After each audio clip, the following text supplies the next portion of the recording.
According to the original concept crafted by producers, the character Aunt Viv from Fresh Prince of Bel-Air was never supposed to be dark-skinned. The woman who would land the role, actress Janet Hubert, explained in interviews with Dish Nation and Fandom Spotlight that the producers of the new show were wanting the woman of the house to be portrayed by a woman of lighter complexion, and that they had already had their eye on the renowned actress Denise Nicholas, the stunning beauty known for her roles in Room 222, Let's Do It Again, and Capricorn 1. She set the standard for what they were looking for, so much so that she had even shown up for the audition. It was a skeleton. Okay. And I had to bring the meat and put on the bones of Aunt Viv, and they had a type that they wanted, and I was definitely not that. You know, they wanted a light-skinned person who, they always thought of lighter-skinned women as more upscale than us chocolate girls. Really? Yes. But you know what they asked for in the breakdown of the description? Remember, for the mother, They said they yes. wanted a Denise Nichols type. Yes. And they said they wanted her type, and she was there. She was there. That's the other thing. She was there. She was showed there. up. Oh, no. I forgot about that. She was the other woman, and she was reading a newspaper like this. Of course she was. So wait, you beat out Denise Nichols, and it was on a Denise Nichols type role? Now in walked Janet Hubert, a triple threat actress with many years' experience in the fine arts. She went to Juilliard for acting, and went to Alvin Ailey for dancing, and even went on Broadway, as she was also a pro at singing. But stepping into the auditions, she noticed right off the bat that she was the only dark-skinned actress being considered for the part. Though she might not have fit the initial complexion for selection, producers were willing to make an exception. See, with her divine facial features and smooth skin that glistened, couldn't nobody deny the beauty that she'd bring to the role. And at just 34 years of age, only 10 years older than Karen Parsons, the woman who would portray the eldest daughter, many people at the audition ain't know who she was auditioning for. I was 34. Was And too young. everybody kept asking me, who are you auditioning for? I got a migraine, like I cannot tell you, because I said, I'm your mother. She goes, no, you're not. You are not. And I said, and then the other woman said, who are you here auditioning for? And I went, the mother. Damn it. I gave them nothing of what they asked for. I didn't try to go in there looking like nobody's mama. And they said it wasn't what I did with the lines. It was what I did in between the lines. It was all those looks that Vivian gave. Philip. Will. It's all that. And the elegance of her was the ballet training, was the dance training. And the beauty is, she's nothing like Denise Nothing like her. Nichols. And that's Nothing the like her. beauty of it, too, is that they thought they wanted Denise Nichols, and they met Janet, and they were like, on second thought. And my agent had to tell me to get up, get on my bicycle, go to the men's golf, and pick up the facts.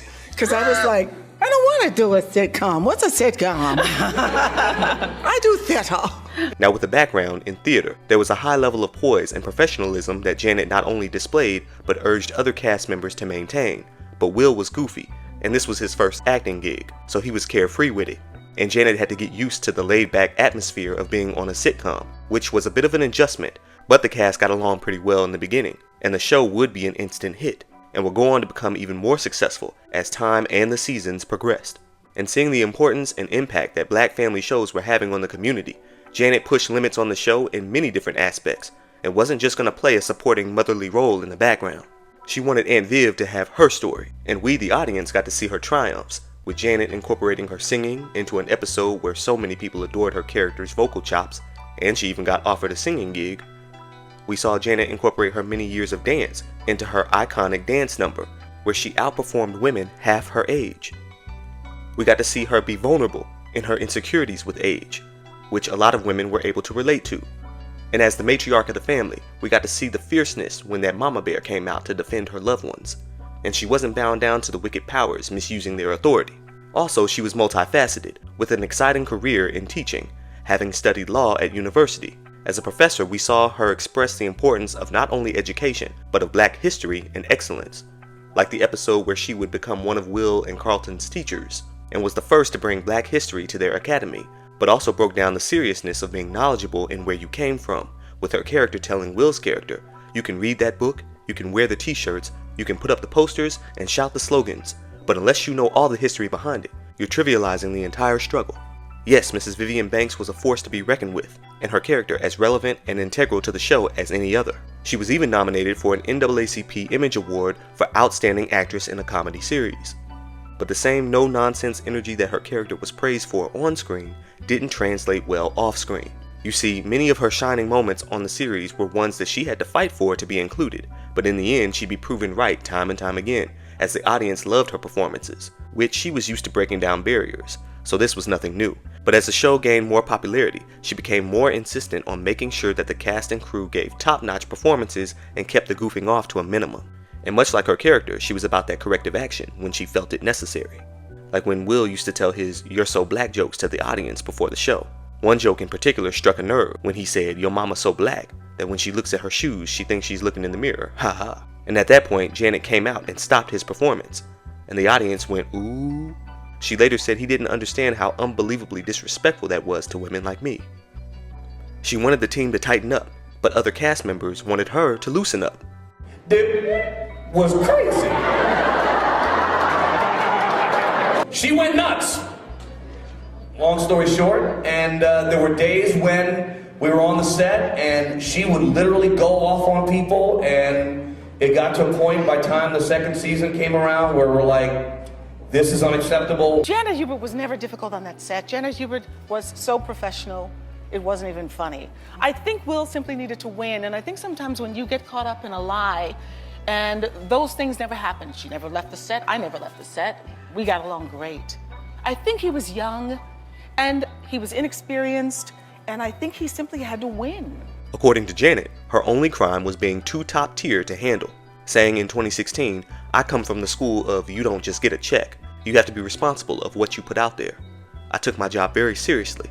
That was a mistake." You see, as Will's star power was rising, being corrected on set of his show in front of everyone was taken as disrespect. But Janet, much like her character, wasn't about to kiss no one's behind. She said in a 2014 interview with TV One, "If you want me to kiss your A double, then you have to put it in my contract." Therefore, Will's ego continually clashed with Janet's principles. See, Janet had been on the block a hot minute and been around some of the biggest celebrities, so your name, your title, and your status meant nothing in the way of your character and integrity. Period. Pooh. And she wasn't at all afraid to vocalize her opinions.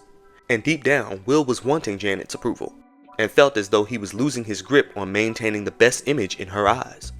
And so he started to resent her for it. Janet Hubert was cast as my Aunt Viv, an accomplished actress from Broadway. She was in the parental figure, desperately needed her approval. I felt threatened with Janet. I needed mommy to think I was great. And then once I realized that she didn't, my dragon woke up. Now towards the end of season 2, Janet became pregnant, and the relationship with her then husband had grown increasingly rocky, with him allegedly mistreating her verbally and physically. However, as the breadwinner for her household, because he was unemployed at the time, Janet didn't want to bring her problems to work.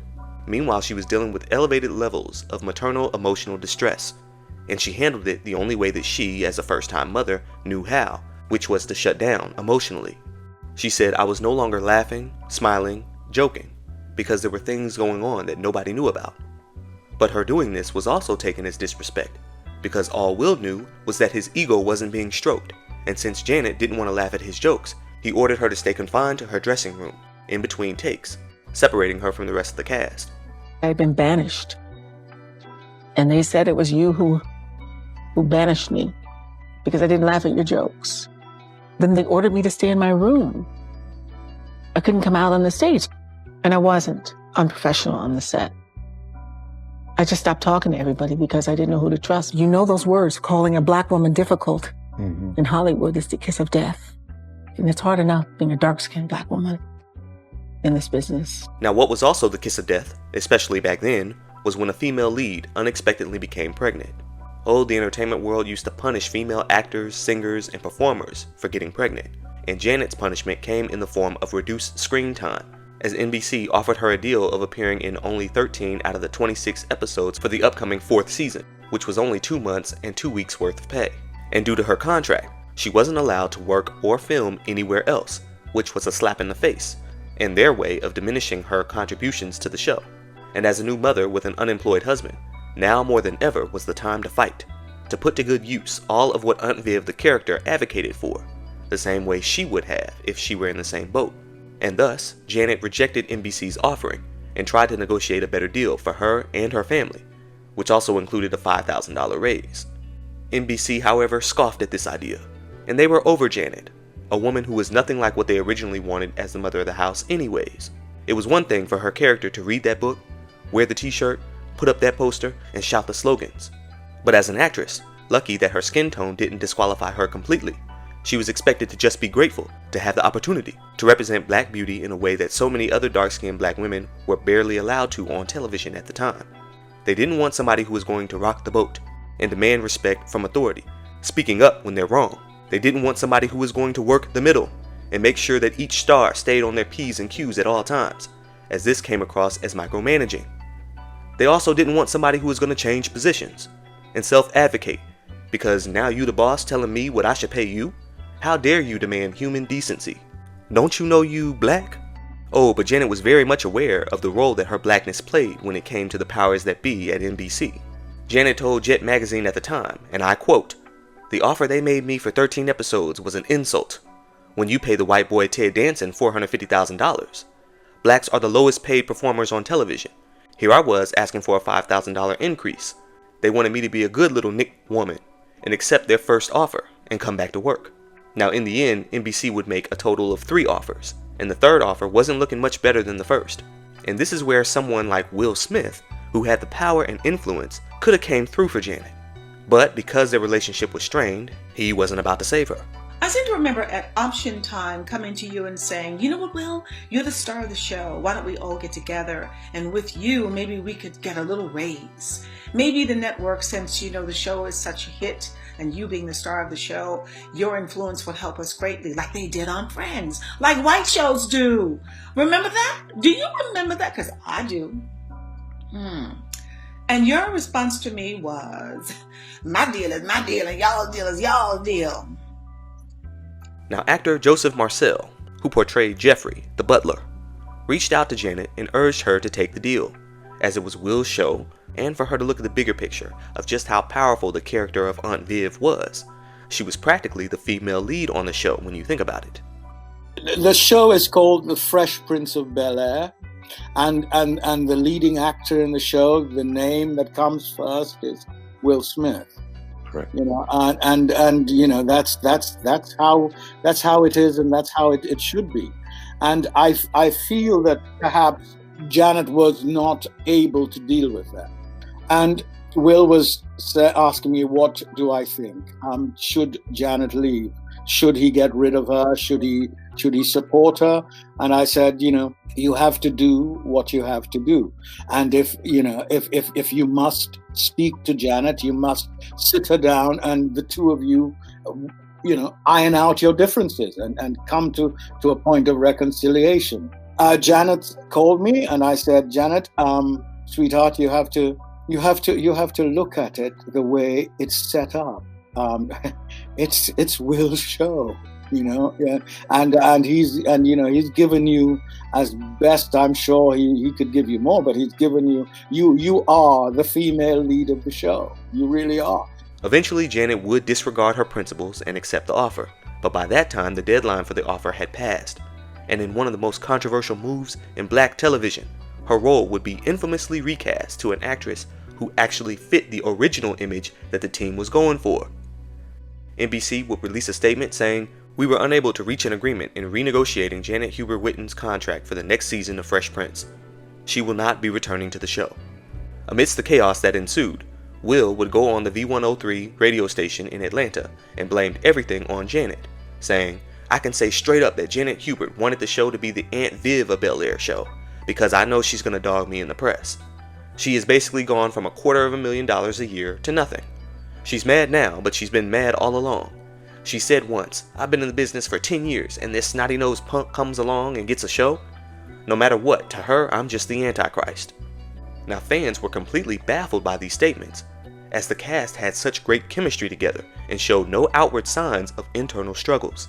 Janet, however, would fire back against Will's claims in her interview with Jet, saying, "The NBC officials kept calling me, asking me to say that the parting was mutual, but I'm not like that. I fight back." She said, "I was extremely moody on set and gained 65 pounds. I was moody to the point of not talking to people. Every pregnant woman is moody, but I was loyal and worked up to the day I delivered my son. There was a lot of tension on the set of Fresh Prince last year between factions, but I was not in it. As a cast, we fought, like all families do, but we made up and got along. She then said that she ain't like the direction that the show was headed in anyways, saying that Aunt Viv and Uncle Phil's characters were going to have less screen time, and that Ashley and Hillary's characters were becoming sort of slutty in the new season. She said, ultimately, I will remain a strong black woman. I've been out here doing this for 20 years. It was never just a paycheck for me.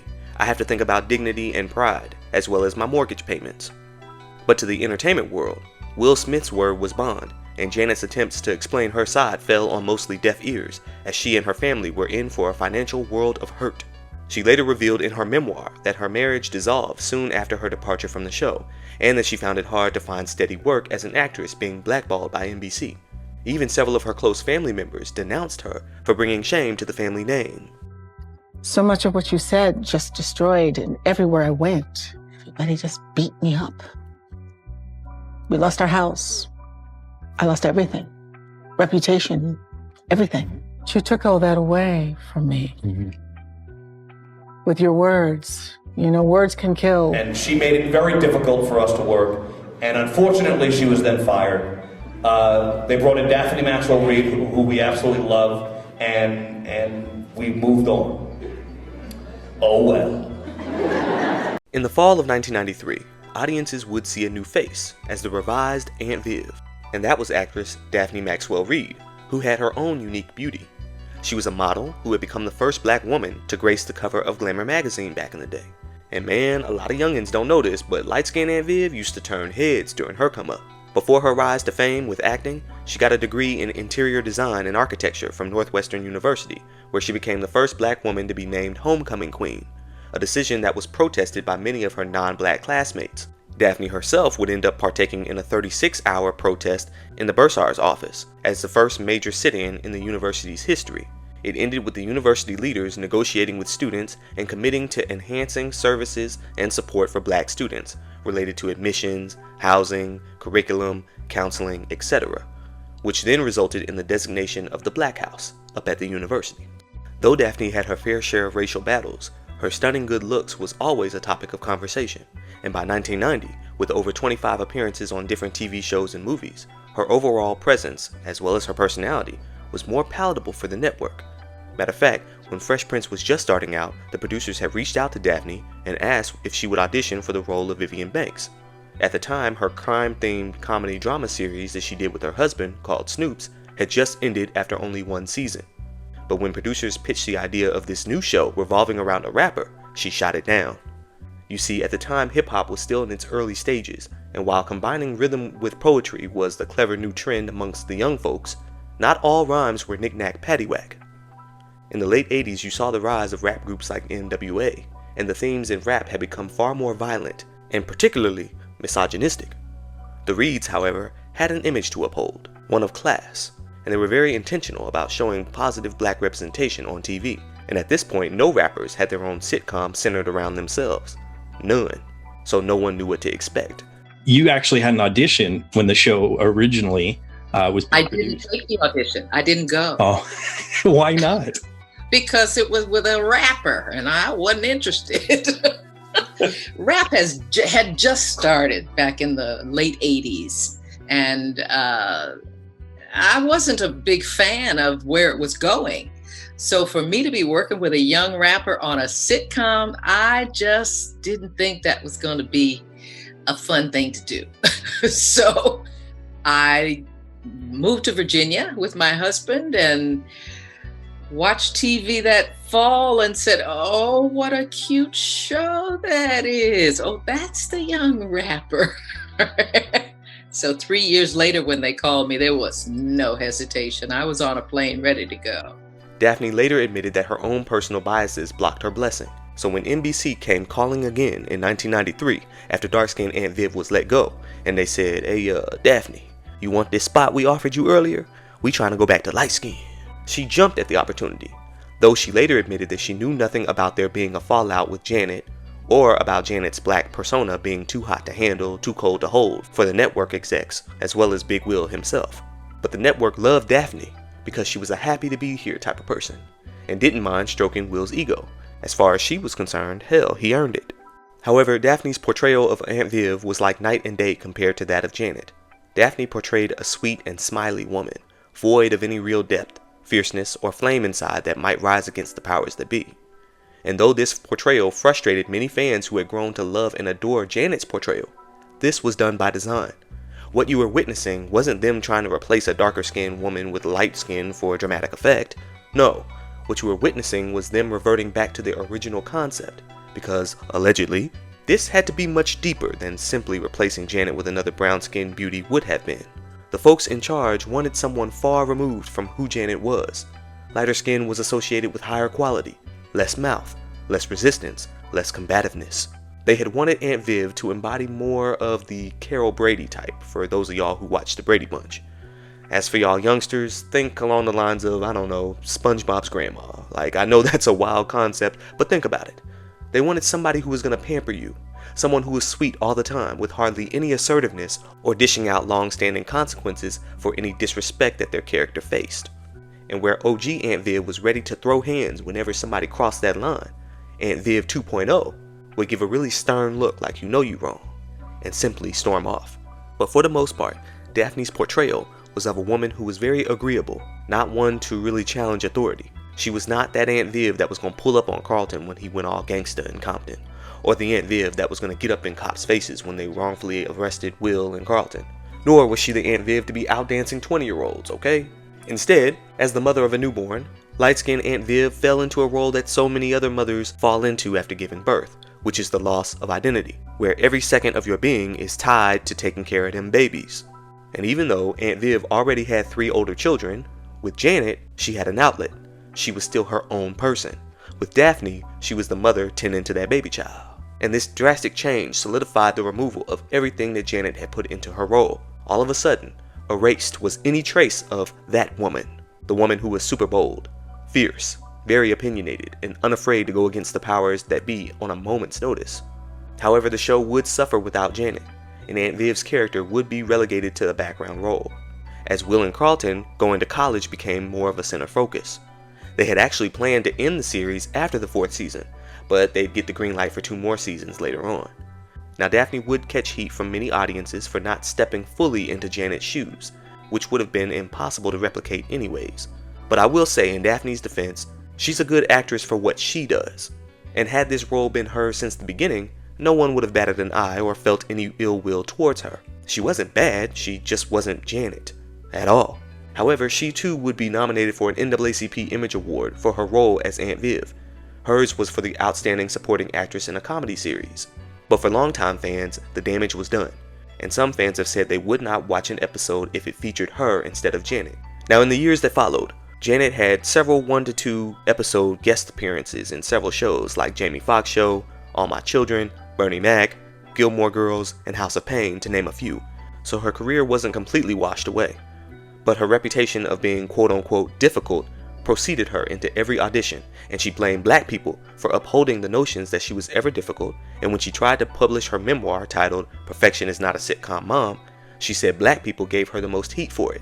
Before I wrote my little memoir that no one would take because I was poison.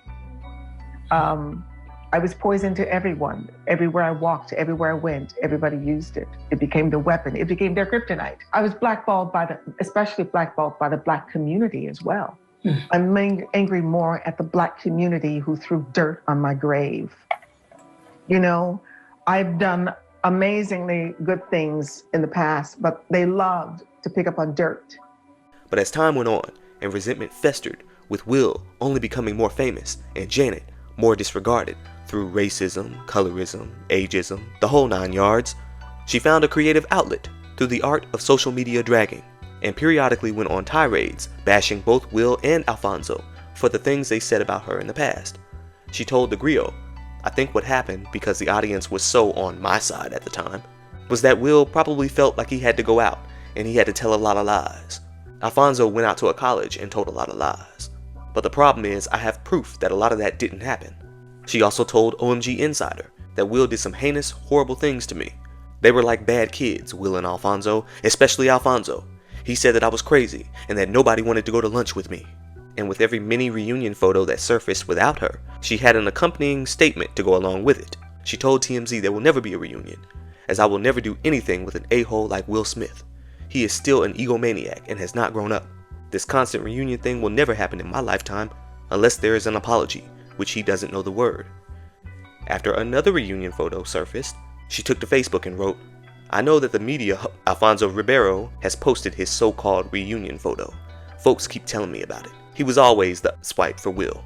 There will never be a true reunion of the Fresh Prince. I have no interest in seeing any of these people on that kind of level. I am not offended in the least by this photo. It was at an event for Karen's charity. It does, however, prompt me to take some meetings in Hollywood to pitch my memoir, Perfection is Not a Sitcom Mom, and tell of the behind-the-scenes story before I leave this earth. And when written words weren't enough, she got up on that camera and went in. Make no mistake, this video is for you. I wish you had thought about the consequences of your actions. Just hootin', hollering, hootin'. Meanwhile, Will refused to address any of what she was saying. As you can imagine, this didn't do any favors for Janet's public image, as many accused her of being bitter, and she was still suffering personal battles in the meantime. She told the Griot after the backlash, I would say to Will, we need to heal this. You've done some things, you said some things that were totally untrue, and you know they were untrue, and I've said some things I probably should have never said, but you never heard them come from my mouth, especially the TMZ thing last Christmas. My mom passed away, so there I was again in the media getting beat up. And you get tired. I'm tired. Aren't you tired, Will? Well, in the year 2020, the Fresh Prince of Bel-Air cast would reunite for their 30th year anniversary, and this time both Aunt Vivs would come face to face for the first time, and with a warm embrace, which was amazing to see. We watched the interview, it was amazing. Then Janet walks around from the screen, and we're all just like, oh, what now? And then Daphne got up and said to Janet, come say hi to your family. Janet walks in. Daphne was about to give Janet her chair, and Will said, no, no, you keep your seat, take mine. That's how it happened. Everybody just like put their stuff down, you know? Everybody put their old, whatever that old stuff was, they just put it down. It's like, we made something beautiful, and you know, sometimes that's what forgiveness is, just like putting it down. And prior to this, Janet was able to air her grievances to Will face to face, and was able to be heard on a macro level, not just in some interview article. Nah, everyone was gonna hear her side of the story today. And it was very therapeutic for them both, as they both admitted that they went about things the wrong way. I'm sorry. And I'm sorry too. No. Okay, and you. Okay, all right, baby boy. I appreciate you. You're always a baby boy. I'm always older than you. All in all, the reunion was beautiful, and it healed us all. I only wish that James Avery, aka Uncle Phil, had been alive to witness and partake in it. But he did pass away at the end of 2013, never reconciling with Janet personally. Now, Fresh Prince of Bel-Air would get a reboot in 2022, this time as a drama series simply called Bel-Air. And they would recruit actress Cassandra Freeman, a brown-skinned beauty, to portray Aunt Viv, which was a nice ode to the OG Aunt Viv. And while I personally couldn't get into the new show, I preferred the comedic stylings of the original. The show has been quite successful with 3 seasons so far and a 4th on the way. Also, Daphne Maxwell Reid would appear on this new show, and a few other actors from the original series would make appearances. In recent years, Will and Janet have maintained a great business relationship. Will had even helped Janet with her independent animated project called JG and the BC Kids, which aims to teach children about believing in themselves. It features a superhero archaeologist, a band of dinosaurs, and a whiz kid, promoting positive messages through music and magical fun. Her book was developed into an animated film, released on Amazon Prime Direct.